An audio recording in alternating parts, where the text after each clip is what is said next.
The F1 Pod on Off the Ball with Chicago Town Pizza. Formula One? Yeah, we go to town on it. Alright, you're very welcome back to the F1 Pod on Off the Ball. It's episode 16 with myself, Shane Hannon, weekly on Wednesdays after race weekends between now and the end of the season. We've only a few weeks left, in fact. Race weekends, that is. You'll get us in the F1 Pod podcast feed and the Off the Ball Daily podcast feed as well for free, wherever you get your podcasts. If you subscribe, of course, to Off the Ball, you can find them all there as well. The F1 Pod on Off the Ball brought to you by Chicago Town Pizza. Real takeout taste for less with Chicago Town. The Mexico City Grand Prix was at the weekend. We'll take a look back at that now. We've got our fine guests for this week's episode. We've got John Watson, the five-time Grand Prix winner in Formula One, and the motorsport journalist and broadcaster Declan Quigley rejoins us as well. John and Declan, how are things? Everything's good, thanks, Shane. Yeah. I think a bit windy where you are, I gather. Just slightly windy. I think Storm Kieran is fairly kicking off. Are you lads are coping okay so far with the weather? Inside. Yes, the only thing to do, isn't it? Riding my bike indoors is the new thing. Yeah, absolutely. Lads, we were talking about something there before we came on, John. Declan was asking you if you're still driving, still doing a bit. It's funny because I saw an interview last week with one of the Apollo astronauts. He's well into his 90s now. He's Bill Anders is his name. He flew on Apollo 8, first flight around the moon, and still flying airplanes well into his 90s. He has to go and do his annual medical and pass the test and still flying small airplanes. But there was no temptation for you, I gather, to keep driving fast cars. Well, that's not the case. I mean, I do drive a fast car. I've just picked up a very fast car just over a week ago. GT3 RS Porsche with the full Weissach aero pack on it. I mean, it is just an absolute horse of a car. But in weather like this, or it's a sunny day and Sunday's car, really. But I don't race anymore. That was the question that Declan asked. But I'm as competitive as ever. And my biggest challenge these days is going into a supermarket car park in Oxford where they got automatic camera recognition. And I raced against the guy alongside me to see who can get through or past the barrier. That's my big buzz these days, beating somebody in a car park. Traffic like Grand Prix superstar, yeah. Yeah. Well, you know, it does it for me. Keeps the old adrenaline rush going. Never lose the adrenaline rush. Yeah. No. Yeah. Was that competitive edge? You clearly had the competitive edge when it came to racing cars, but did that competitive edge bleed over into other parts of your life? Are you just a competitive person generally? Have you always been?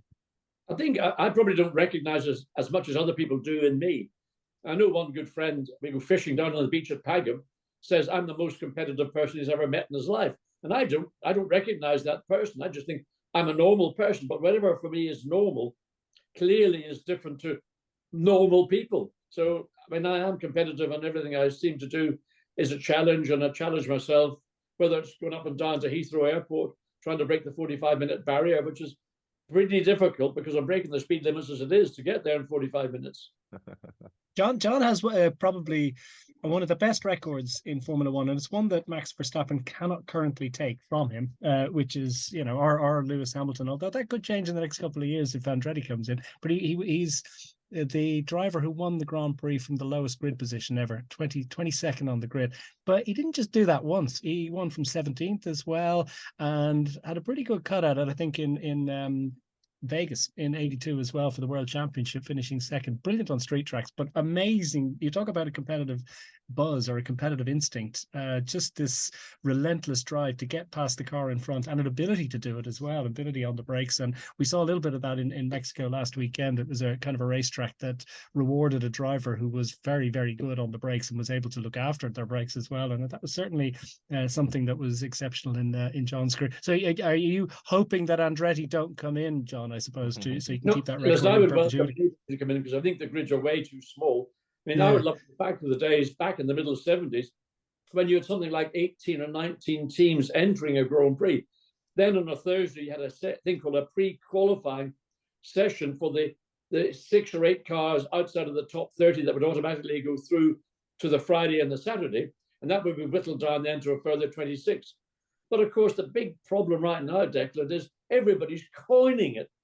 The teams, 20 cars, 10 teams, they're making shed loads of money. And why do they want to dissipate it to the Andretti team? And I think that's the core issue. There may be other issues, but that's the core issue. 10 teams don't want anybody else coming in, spoiling their party. I completely agree with you. I think it's absolutely nuts. I mean, I think it could only benefit the sport. You could create more variables, more opportunity for something a little bit crazier, wonderful to happen. If another team comes in, it'll be good for the sport if you've got a new manufacturer coming in and you've got coming more interest from the States. But like you say, nobody wants to spread the pot thin. I can kind of understand it if you're Williams and you need every penny that you're getting. But I would continue to give Williams what they're getting and take that 5% of all the money is made instantly goes to Ferrari, and this legacy payment thing, I think it's nuts. I mean, I think Ferrari obviously very important in the history of the sport, but when Williams are around since the 70s, McLaren since the 60s, it's I think that's a bananas thing that they have this legacy. Well, I mean, it's historic. It was part of the Concord Agreement, as part of the agreement negotiated by Bernie Ecclestone in principle. I'm not quite sure where that loyalty or whatever payment you wish to call it, if it still is as it was in its configuration when Bernie was doing the Concord Agreement contract. But whatever, I mean, there is a special place in Formula One for Ferrari. But to me, to bring in a new team and a North American team particularly, and to bring in possibly an engine provider, supplier, manufacturer under the badge of Cadillac, albeit it may not be a GM Motors actually, they may go to one of the other four manufacturers presently, and then badge one of their engines as a Cadillac or a GM motor. Nevertheless, the Andretti name in a global context got very high recognition. And I think the team, okay, if they plan to do it out of North America, or their base will be in North America, I'm not persuaded by that. I think they would need to be based in Europe and have their headquarters in Europe. But whatever, it would bring a new interest, apparently, in North America particularly, and I think globally as well. And just it's a little bit. I know you're saying about the teams at the bottom are struggling, but they're not really. They're making good money now through Netflix and all these other areas where the teams have evolved. I think that the teams at the bottom need a kick up the backside by a new team coming in to give them a bit of a reality check. Now, yes, I can say that because I'm not a team principal, but I may be speaking for a lot of the fans out there who would like to see an Andretti team or any other team. I mean, I know there was I'm not sure it was Trevor Carlin's team or for Formula 3 team, or maybe it was High Tech. High Tech put in an application as another team to make it 12 teams, and that application, I understand, was rejected. I think 12 teams is a nice round number. A dozen teams makes a lot of sense to me. 24 cars in the grid, and it can only be good for the fans. That's all that matters. Good for the fans. I suppose the fans would be happy enough, certainly, to take it. There are the complications, the politics, I suppose, that you mentioned, Declan, as well. It's funny, Declan, like you'd have spoken to a lot of these drivers over the years, not just in Formula One, but in other forms of motorsport. Like people like John, we were talking about competitiveness there. Do you notice like similar personality traits, similar traits generally in these guys and girls, like competitiveness just being one of them, but are they all fairly similar in terms of mindset? Oh, it's not the bit extra, it's the bit missing, isn't it? I mean, the total focus to the point of being boring. I would say that racing drivers are probably a slightly different breed now than they were in John's era. I think the ever-present possibility that you weren't going to see your hotel room when you left it in the morning again that evening made for a slightly more cavalier attitude to the thing, and people found a way to enjoy their lives in a more expansive way. I think in many respects they are data engineers, they are technicians, but that absolute fundamental drive is a key factor. I look at Lewis Hamilton's performances, Fernando Alonso's performances. I've gone on about this on the podcast before. I don't know how much fun they'd be to hang out with, but they are just remarkable, absolutely remarkable. Lewis Hamilton is just greatest of all time for me, in that his I mean, what is he up on, 329 or something participations? Alonso's the 375 mark or something like that. It's just nuts. Yeah. I mean, so Lewis and Alonso, they're now the senior citizens. Alonso, 42 years of age. I wouldn't mind hanging out with him because I reckon the guy knows his way around the world. He would know a good restaurant, a good wine, a nice place to go and have a great meal. He might even take me to a club, and I could even get up and do my little bit on the dance floor. Wouldn't do it for too long. Wouldn't want any social media catching it.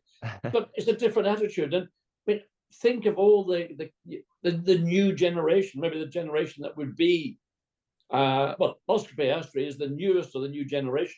I'd go out with them any day of the week because I think there's a brilliant young driver who I would like to know more about and understand. But then you've got George Russell, Lando Norris, Alex Albon. They would be fun, but basically their fun is social media-based fun. Different. I mean, they would probably get drunk on a wine gum if they had a chance. Yeah, it's a different They breed. are relentlessly articulate and fundamentally intelligent. I mean, even the dopiest Grand Prix driver, and people like to criticize certain people on social media and pick them out and kind of act like they're not bright. They're really, really bright. I mean, anyone at this level, at Formula One level of motorsport, is very articulate and able to absorb so many different inputs. I think the ability of these guys to chat on the radio, make all the various adjustments that they've got to do on the steering wheel while braking, changing down, finding an apex and getting on the throttle at just the right moment and doing it again and again. They'll be as boring as you know what. I know what you're saying. You're quite right. They're more like astronauts than they are racing drivers. And the tasks that they have to carry out while they're driving, speaking to the team, making adjustments in a variety of areas in the race car.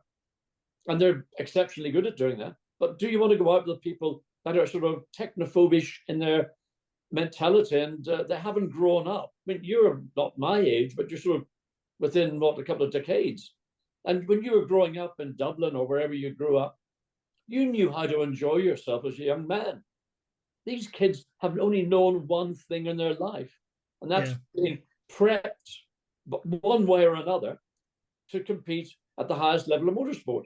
And they've lost something, I believe, which is fundamental to every young person's period of transition from being a child to a teenager to being sort of semi-grown up to being an adult. And I think there's a big void in the lives of many of these competitors, contemporary competitors, that at a later phase in their life, they're going to go, I didn't know that. Yeah, what's left after? Yeah. Is that the case though, John, that it's similar in other sports? Like maybe they can rationalize it by saying, well, the career only gets us to, well, if you're Hamilton or Alonso, late 30s, early 40s. Beyond that, you have time to enjoy yourself. But you're saying while you're still a young person, I guess, to have those years to really celebrate. But I guess they have the off season as well. Well, the off season is restricted because it finishes the day or a couple of days, depending if you're doing a test in Abu Dhabi following the Grand Prix.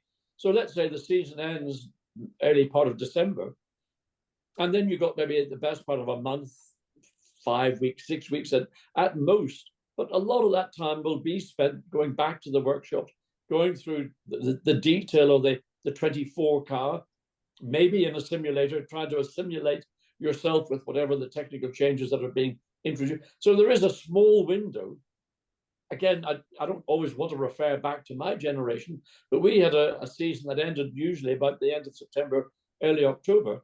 And from that point all the way through to Christmas, you may have had some testing, but nothing of the level and the commitment that the current drivers would be required to fulfill. And then you'd rock up in South America feeling about 10 pounds overweight, having had too much turkey and maybe a few too many champagne cocktails and Irish coffees and whatever.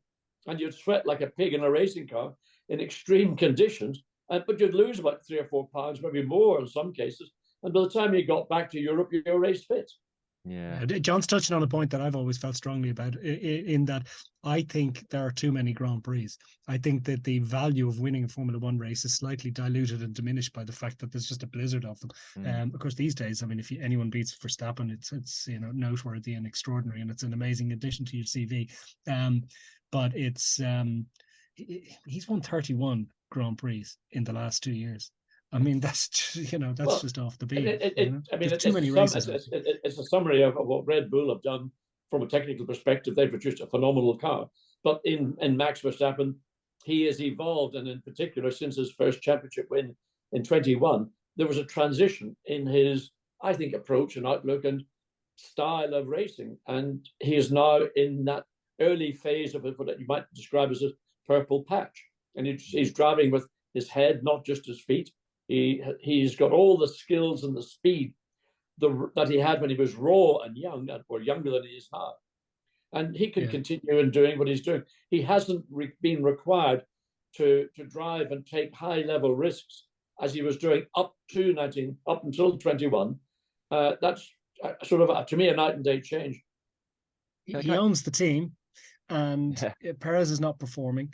We've had dominant eras in the past. I mean, you look back to McLaren in '88, and Senna, Prost at least gave us a great match. Okay, everyone else on the grid was an also ran because of the dominance of McLaren, but you didn't really notice it to the same extent because it was just so exciting what was happening with them.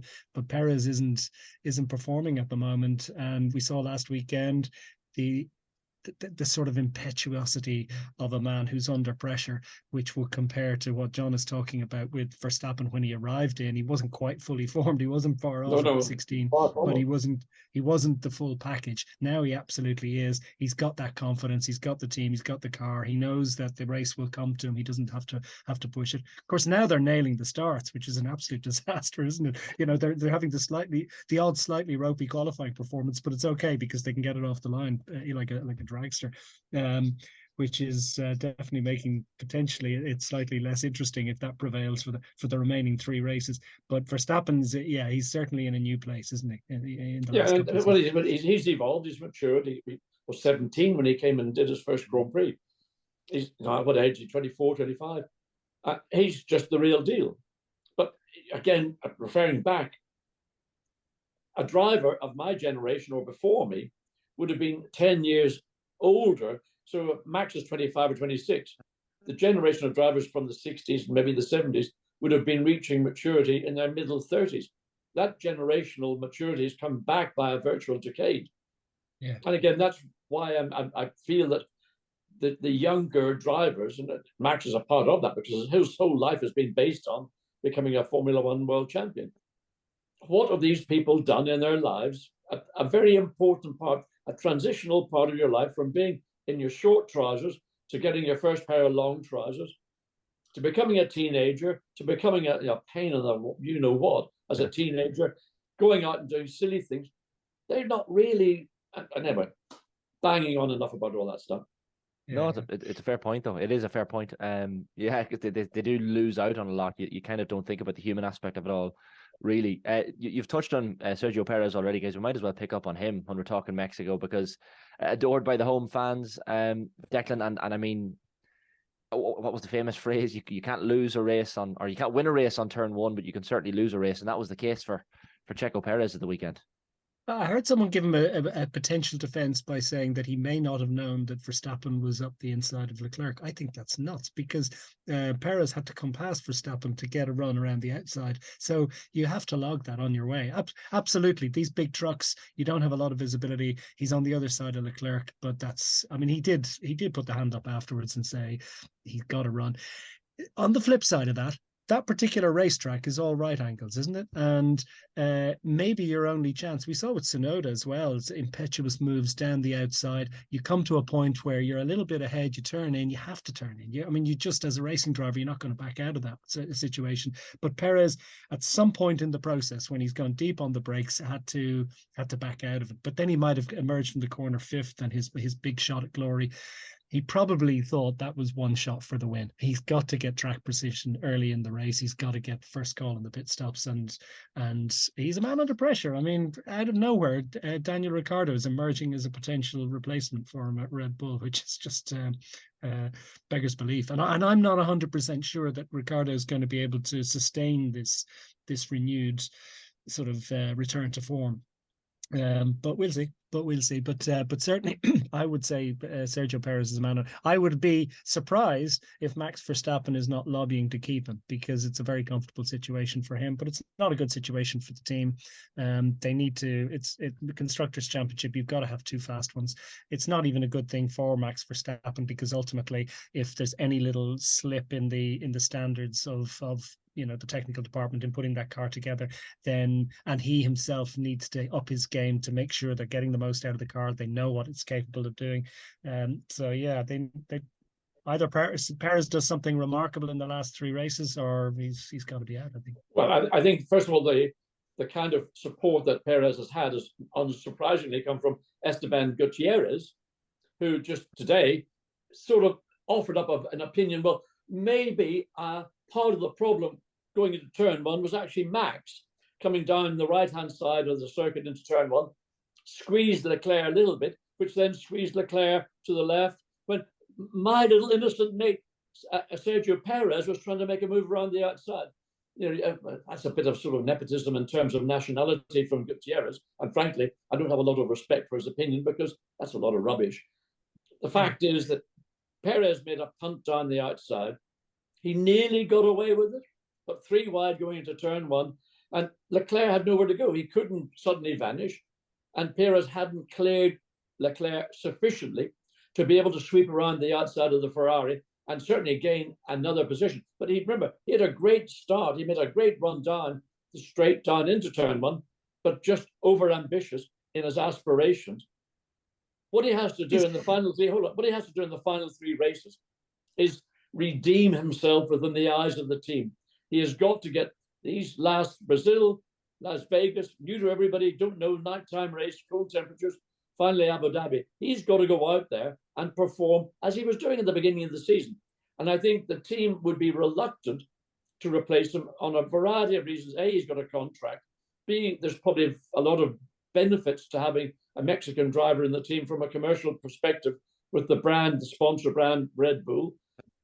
He would have to make 3 appalling final races this year for the team to say, listen, under all the love and circumstances that we want to give you, we cannot continue doing this. You've just not given us enough reasons to see how we can even though that we've got a contract, we think it's just, this is too much. I would hope that Perez can do a lot better than he did in Mexico and redeem himself. And you might be right, Max might like a driver like Perez, who he knows on his day can challenge him, but he hasn't had many of those days in the last season. Yeah, Danny Ricc would sell a lot of fizzy drink, wouldn't he? An energy drink. Would he not be good for them too? He would be, and that's another reason why Danny could be brought back into the team. But I tend to concur with what you've mentioned about whether one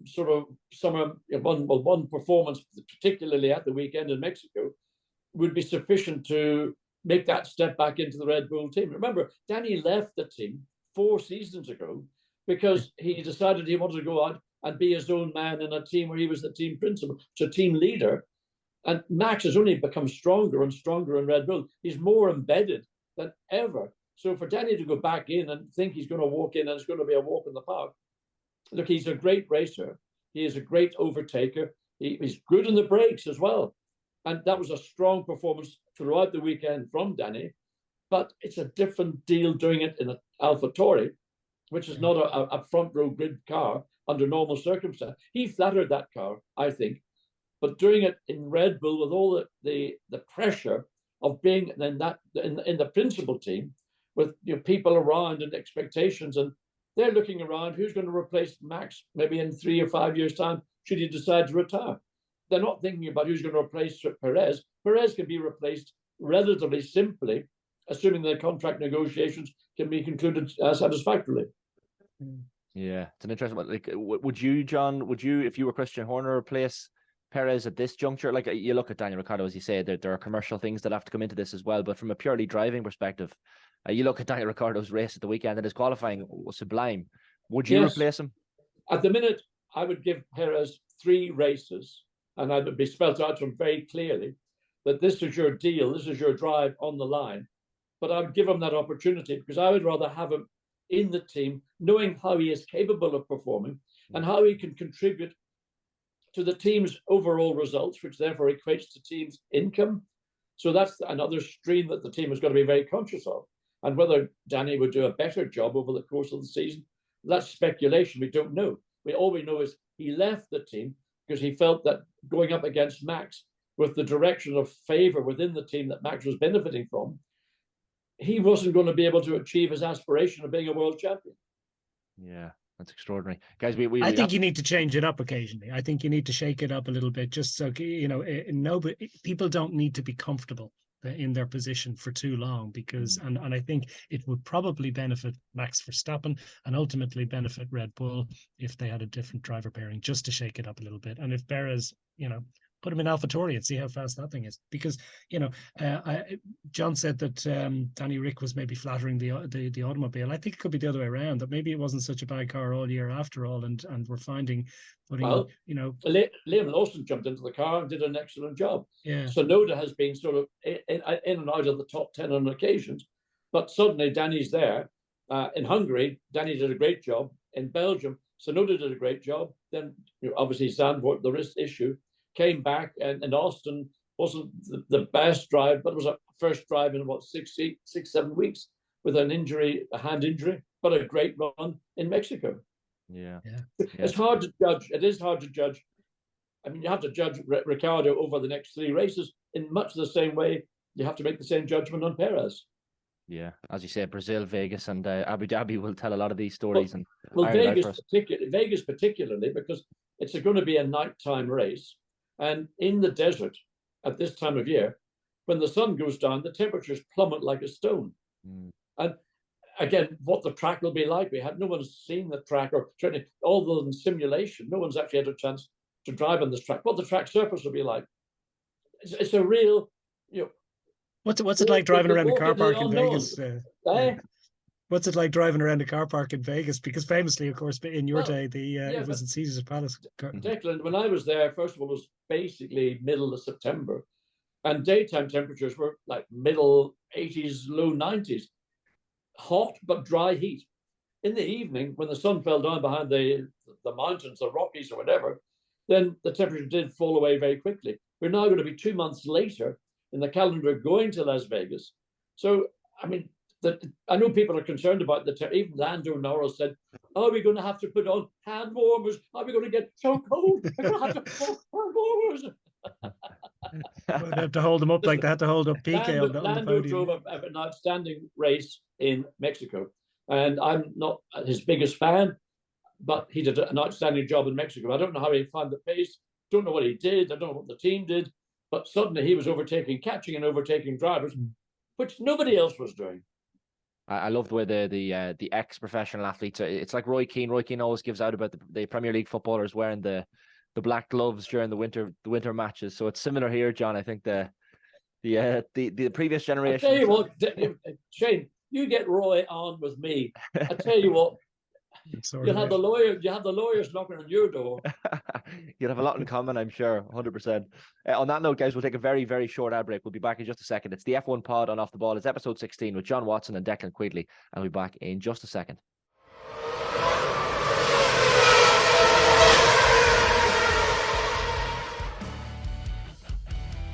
Okay, you're very welcome back to the F1 pod and Off the Ball, episode 16 here. We're live weekly between now and the end of the season, only a few weeks left. On Wednesdays after race weekends, you'll get us for free in the F1 pod podcast feed and the Off the Ball daily podcast feeds as well, wherever you get your podcasts. We've got John Watson, the 5-time Formula 1 Grand Prix winner, and Declan Quigley, the motorsport journalist and broadcaster, with us this week. Lads, we've been touching on different aspects of the Mexico City Grand Prix at the weekend. I guess, Declan, we should touch on a man you mentioned at the very start of the episode, Lewis Hamilton. Just brilliant. You do run out of superlatives to talk about Lewis Hamilton, but his entire weekend was just extraordinary. Yeah, I mean they're hooked up on Sunday, but not going so well on Saturdays. True. And we kind of wondered how they were going to respond after the ride height issue and skid block disqualification from the previous weekend. And they were at nothing. I mean, they just couldn't get that car organized. It didn't. Hamilton wasn't enjoying it at all, but he somehow pulled something out on race day. And hearing Toto Wolff and others in the team extolling his virtues as a driver who can manage a race. I mean, in some ways, this is like old-time sports car racing, because it's constantly they're trying to manage the tires, keep those tires in a certain window, keep them, and not push. There's always the temptation that you can push a little bit and then suddenly you send the tires off a cliff. At the same time, they've got to look after their brakes and make those brakes last. He was lifting and coasting for 300 meters for large chunks of that Grand Prix, but he kept those temperatures just where they needed to be for tires and for brakes. Everything else was working well. He was making overtakes. Compare him with Russell. Like George Russell is probably on his day, potentially at this point in the proceedings, half a tenth faster than Lewis Hamilton over one lap, you kind of have to accept that that's a possibility, that maybe his ultimate pace has just dropped off a notch. But his ability to manage an event in its entirety, to take it all in, to absorb what the automobile is doing, and to look after it and get it to its, within 0.1 of its absolute 100% potential, lap after lap across the balance of a whole race, it's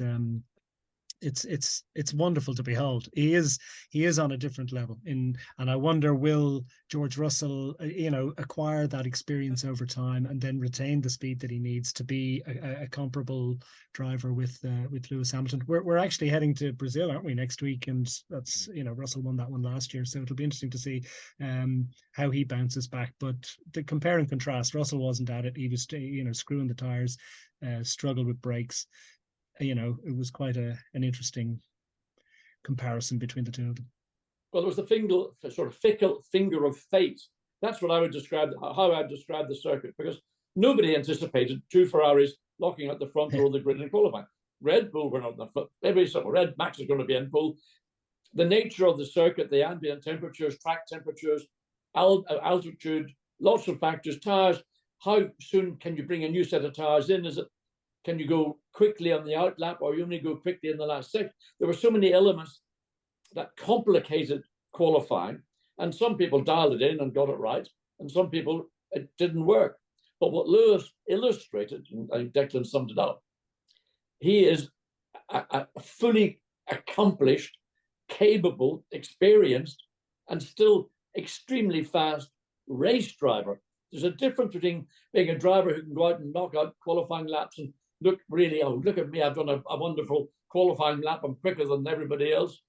But the point of all this is, can you drive a race? Max was never under pressure. He was on a Sunday run, really. Lewis having to lift and coast, not a thing that most people know a race driver would do, but because of the issues of overheating both engine and brakes, so you'd come down the straight, you just lift off, let the car coast for maybe 100 meters or a little bit more, and then you apply your brakes, and you do it all in a very progressive and you might almost say gentle manner. At the same time, you've got to maintain a level of speed. And I'll give you an illustration of what I'm saying. Silverstone 1981, find myself in the lead of the race, 10 laps to go. Ron Dennis gets on the old radio and says, slow down, slow down. So what do you do to slow down? Because Ron didn't want me to damage the car, blow the car up.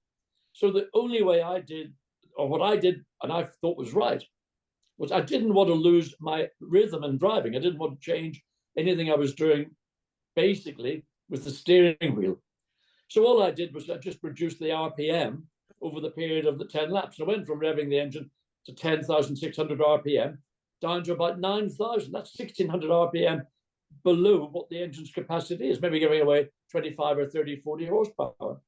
It made about a couple of tenths of a second a lap difference.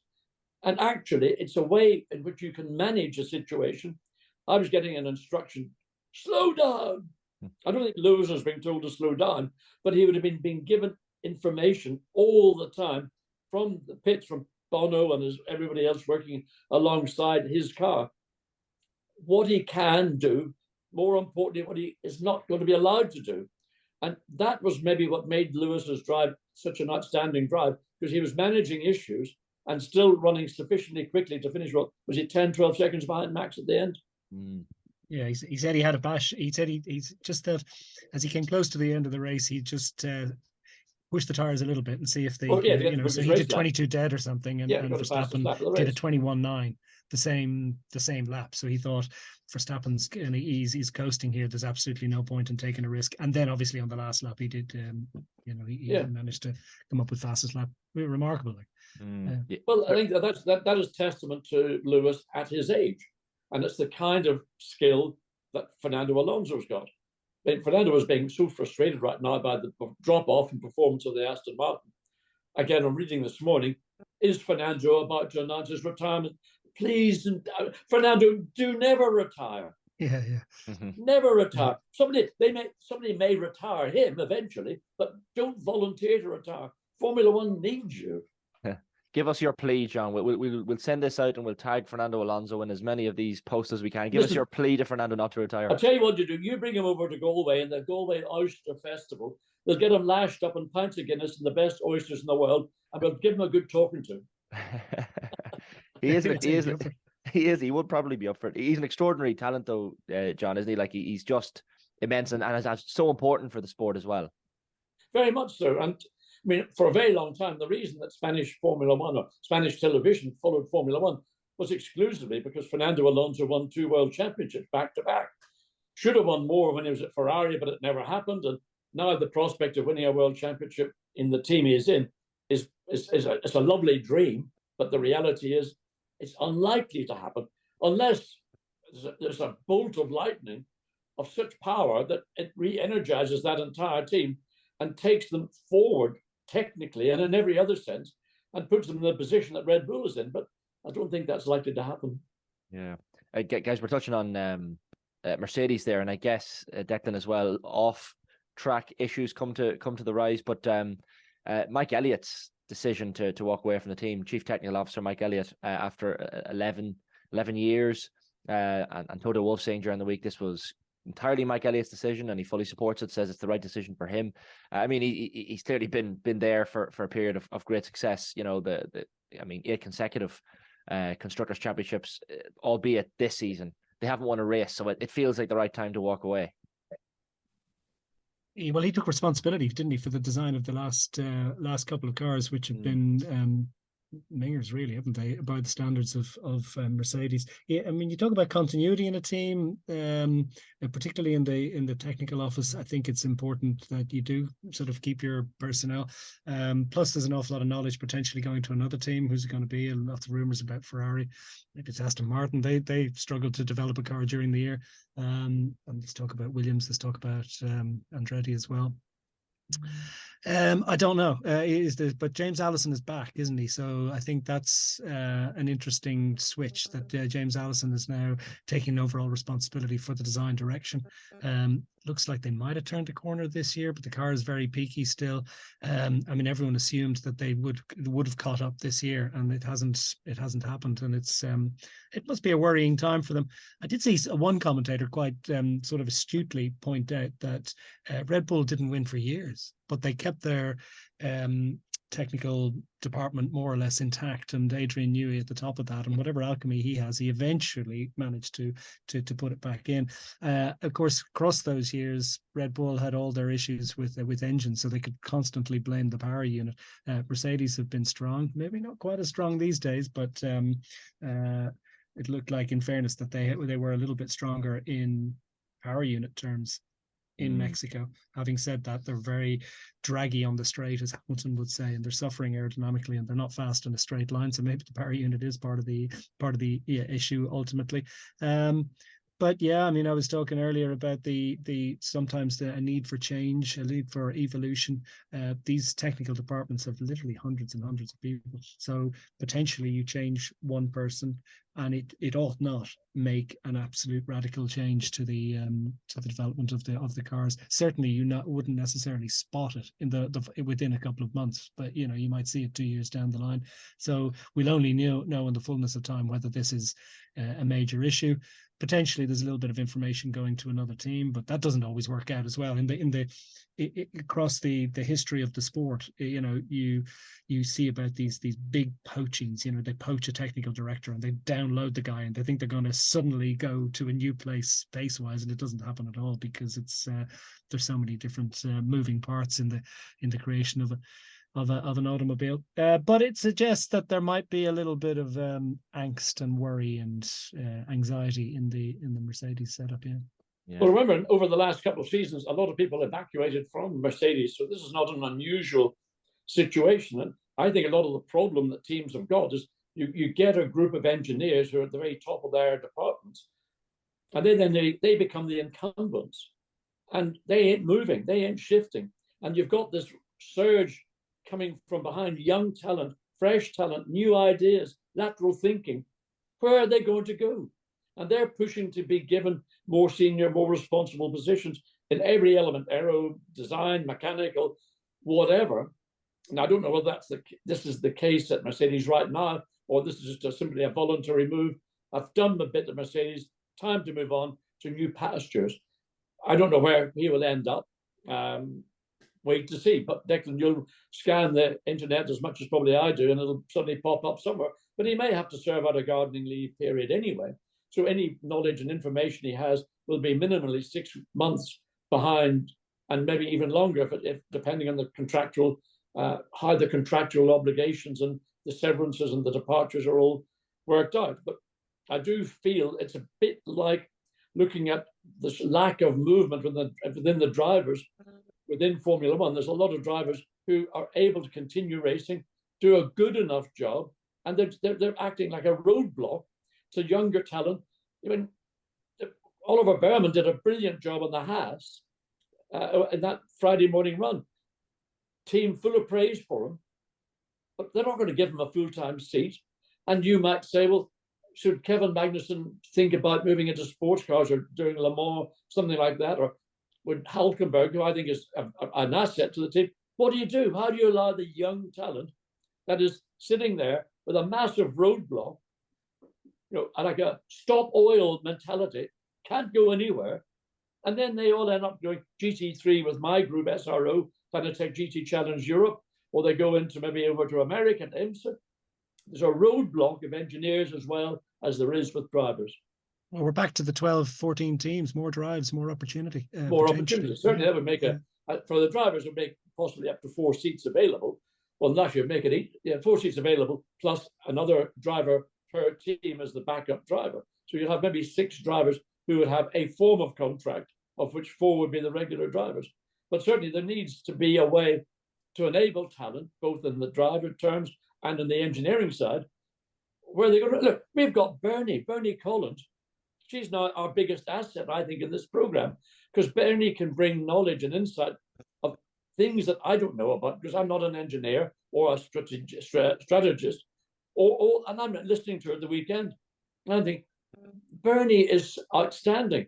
And I don't know why she left Aston Martin. I'd love to know the reason. Yeah, I suppose it's a new challenge, isn't it? It's you're the other side of the whole thing. Shane, are you suggesting your program's a new challenge to Bernie Collins? I think she's enjoying her broadcast role. I think she's done a bloody good job. Ah, she's brilliant, in fairness, and she explains, as you say, John, like she explains some of the technical stuff that I certainly don't understand. Indeed, in such a simple way, which makes it easier for the average Formula One fan, I guess. We should touch on Ferrari, I guess, before we finish as well, because a surprise front row lockout, 1 and 2, Leclerc and Sainz. Don't think many expected it at the weekend. 2 weeks in a row. 2 weeks in a row. I mean, it's pretty amazing. But then you look at Charles Leclerc's, pole record versus win record. That's now 10 consecutive races for him, not converting pole into a race win. Is that a concern, lads? Well, I think that the Ferrari as a team is always a concern. Yeah. Leclerc clearly has got natural speed and he's had a number of pole positions, but converting it into victory has not happened. And probably the best chance that the team had was this weekend in Mexico, but didn't last long because Max slipped down the inside. And then you have the continuity going on with Perez and Leclerc, and Sainz, really, where's he going to stick his nose in? I think the whole thing about qualifying on Saturday was the qualifying day was based on Friday. The qualifying was done on Friday. Not forget, because it was a sprint race. Am I getting confused? Was qualifying on Saturday or Friday? I think it was Saturday, but we had a sprint race coming up, and we'd won the previous week, didn't we? So, the qualifying on Saturday, I beg your pardon, the qualifying track conditions, ambient conditions, how the tyre interacts with both those values, just led to 2 quick drivers putting their cars in the front row of the grid. I don't think there's any other magic to it than that. And the things that assisted Ferrari seem to work against, to some degree, Red Bull, Mercedes, and then further down the grid. Yeah. No consistency. It's a Saturday car. It's the one lap special. Do you blame the drivers? Is Leclerc not as solid?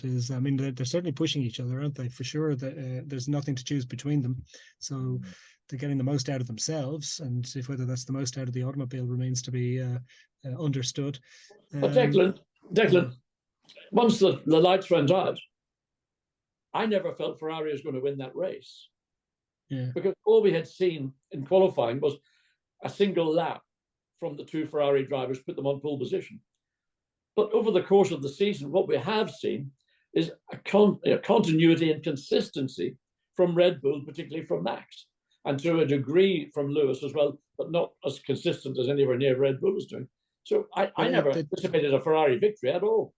But I would have loved Magnussen crashed a lap or two earlier, it could have been a different race. They would have got track position back, wouldn't they? It would have been wonderful if, well, we saw in Singapore, Sainz won the Grand Prix, and that was a great victory for Ferrari. But I didn't anticipate a victory for Ferrari. I don't know why. Just had a feeling in my water, as we say at home. Is the one other talking about the kind of came out of the weekend was the pit lane impeding. And look, nothing came of it from a point of view of the FIA punishing anyone. And I think the explanation was that you're better off impeding the pit lane than impeding out on the track. Is this going to be something that needs resolved, or is it just a minor issue? It's incredibly easy to fix. All you do is you make the cars a foot narrower and about 2 feet shorter, which would be, I mean, there would be other benefits to that as well. They're just big trucks, aren't they? They're concealing. Pit lanes are vast compared to John's here. They're huge, and yet these cars fill them. Pit lane in Mexico is a big pit lane, but these cars are porkers. Now, I couldn't call Declan a porker, I couldn't call Shane a porker, but I can call the current Formula One cars porkers because they're not human beings. They're just mechanical devices, and they're not going to be offended. It's a fair point. It's a fair point. Maybe that is the solution. Less porky F1 cars, possibly. Since the dawn of time, people have been trying to carve out a little bit of space on the racetrack that they can call their own and have a nice sort of clean run in qualifying. I mean, the easiest way to solve it, probably without sort of radically altering the automobiles, which is what we want to do, would probably be to go to a sort of shootout qualifying, one lap, everyone doing their own thing. I kind of liked that back in the day. We had that for a while in the early 2000s. It was stimulating. It was interesting. The obvious solution again would be to turn the sprint race into a qualifying session. Reverse grid for the sprint race from the championship order, and then the finishing order from the sprint race is your grid for Sunday, and that might make sprint races a little bit more interesting. Hey, we've talked about vested interests and how the teams are, especially at the top with the most power, are incapable of allowing a rule change that might benefit them ultimately because it would benefit the sport or the sporting series. They won't do that in terms of money distribution, and it appears as if that added variable, the possibility that they won't end up in just where they need to be, is encouraging the likes of Red Bull and Mercedes, etc., to encourage the authorities. They're constantly moaning about it. They don't like it because it's a variable. They hate variables, but we need variables or it isn't interesting. So I would make the sprint race, actually, I'd go against whatever they're saying. I'd ignore them and go and make the sprint race a little bit more interesting. And that would, stop pit lane impeding. Okay, you'd still have a qualifying session for... No, you wouldn't actually. If you do reverse grid of the championships, that's the way to go. You can do a lot of things with the regulations and try and alter things to be. The core problem is the bulk, the size, and the weight of a current Formula One car, and that's all because of one thing and one thing only. These are hybrid, battery-powered or part battery-powered Formula One cars. They weigh 790 whatever it is kilograms. Yeah, without fuel and without the driver. I mean, it's ridiculous. And if you want, what did your Silkat Jaguar Le Mans car weigh? What sort of? That was around about 1,000 kilograms. Yeah, so similar. I mean, they're like not a million miles away. Okay, I don't know the weight when you put fuel and the driver in it, but certainly it was around about 1,000 kilograms. Look, I'm no fan of the current rules and regulations. I would like to see cars that look more nimble, that are just, and also maybe sound as a Formula One car. I remember sounding. Now, I doubt we'll ever go back to that, but I think that the technical group within Formula One are looking at ways to reduce the overall width of a car, maybe reduce the overall length of a car. But the core problem is you've got a stupid big lump of a battery stuck, which weighs itself 100 kilograms, if not more. And then everything around that is built in. I mean, it is an enormous engineering challenge, and Formula One teams have done a phenomenal job in conquering that challenge. But is it really actually making motor racing better? Is it better for the sport in the future? Would it be better to go back to let's say, a normally aspirated multi-cylinder engine that runs on synthetic fuels, and just get rid of all this hybrid, whatever else, because that is only there for one reason, principally, and that's to satisfy the manufacturers because of what they're doing in the manufacture of the road cars that they're trying to sell to the public. Yeah, the FIA 100% committed to electricity, but is hydrogen going to come in the next few years? Well, look, but hydrogen is a better solution than electric, but maybe not as in terms of how would you package your hydrogen, your fuel. I think that synthetic fuels or biofuels, Porsche, for example, the Porsche Super Cup, which supports Grand Prix, those cars run on 100% synthetic fuels. Why can we not have a Formula One formula that runs on a pure synthetic fuel? It would hopefully be good for environmental purposes. I don't know if it would be any better or any worse than what we've currently got. I mean, the one thing I can say about the current Formula One cars is that for fuel volume, in other words, the petrol or whatever it is they put into the fuel tank, compared to what going back to the 70s, we would have probably maybe a third to maybe a half more fuel than the current Formula One car uses, and we had a lot less horsepower. So the evolution of technology and design is unbelievable. But safety is a part of the reason that those cars are huge as well, isn't it? In terms of crash impact structures, funny enough, when I saw the Magnussen crash, I was thinking of yourself in Monza in '81, which is sort of a watershed moment for the sport, wasn't it? Because it was just this absolutely enormous crash, and everyone sort of held their breath and thought, because up till that point, you kind of thought this could be a really serious one. It had the looks of could be a nasty accident, but the Tech Pro barriers at that part of the circuit did the job that they were required to do. Now, I don't think that necessarily taking weight out of a Formula One car equates to reducing safety. Take the battery out of the thing, you're taking 100 kilograms out. You can reduce the width of the car, you can reduce the length of the car, reduce the wheelbase, make race cars that actually can go through slow corners rather than something like an articulated lorry. Mm-hmm. You could go 3 wide. Perez is going to win the race again. Yeah, the past. Listen, Declan, I can guarantee you there will be 1 or 2 drivers in the grid who could have said they could have done a better job around the outside than Perez did. Yeah, potentially. No names, no pack drill, but I bet you there's someone who could say they would have done a better job. But remember, Lewis did the same thing in Qatar. Tried to sweep around the outside of 4 cars going into turn 1 and clipped. Was it Russell he clipped? And he was out of the race. So even the greatest, and Lewis, you might say currently, is he the greatest? Well, let's give him the accolade because he's won 7 world championships and whatever number of Grand Prix. So he would have to be classified as the greatest on that basis alone. Even he made an error of judgment. And I believe, and maybe other people have different opinions, had that incident not occurred, and had Lewis swept around the front of those 3 other cars, I reckon he would have won the Qatar Grand Prix because he, I think, was the physically best prepared driver of the entire field to sustain a pace in extremely challenging conditions. So you went from 22nd to first in Detroit, wasn't it? And 17th from 17th to in Long Beach. How many of those around the outside? The other way around. All right, yeah. In Long Beach, anyway. I don't really remember myself, but I'll have a look up the books. But anyway, but overtaking in those days was also a function of a lot of cars retired.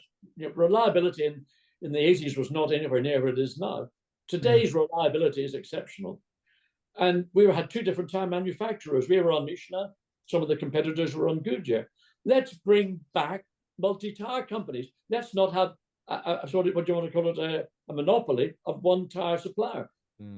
Pirelli Pirelli is the biggest race tire manufacturer in the world. What they do is just mind-boggling.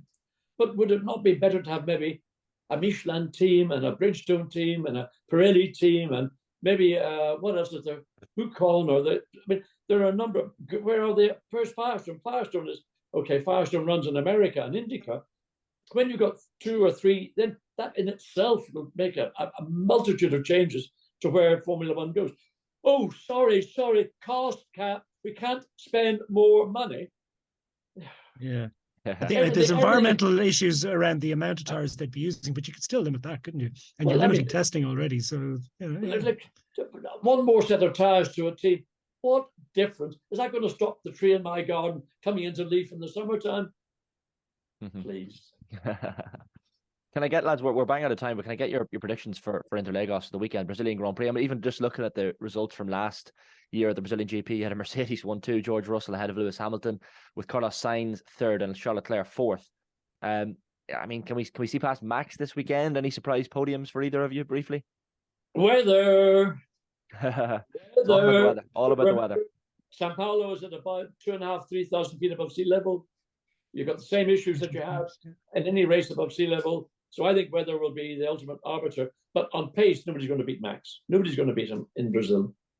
For you, Declan? Yeah, it's nuts to look beyond him, isn't it? I mean, but if you decide that you're going to, then Mercs have a great race car. Yeah. Ferrari have a good car for Saturday. And mind you, it's a sprint race, isn't it? And that's added variable. That lack of time to to get yourself organised is fundamentally a good thing. That's what's helping, actually. It's not even just having the sprint race, but just the reduced amount of time to get hooked up for the weekend means that some teams are better organised quicker. So. Yeah, I think Lewis is going to get his win. Yeah, going to be fascinating. Lads, really, really enjoyed that, as per usual. John and Declan, thanks a million.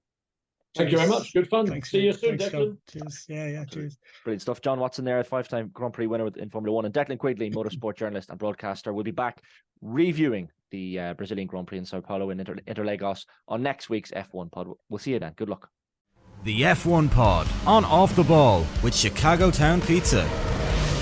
Formula 1? Yeah, we go to town on it.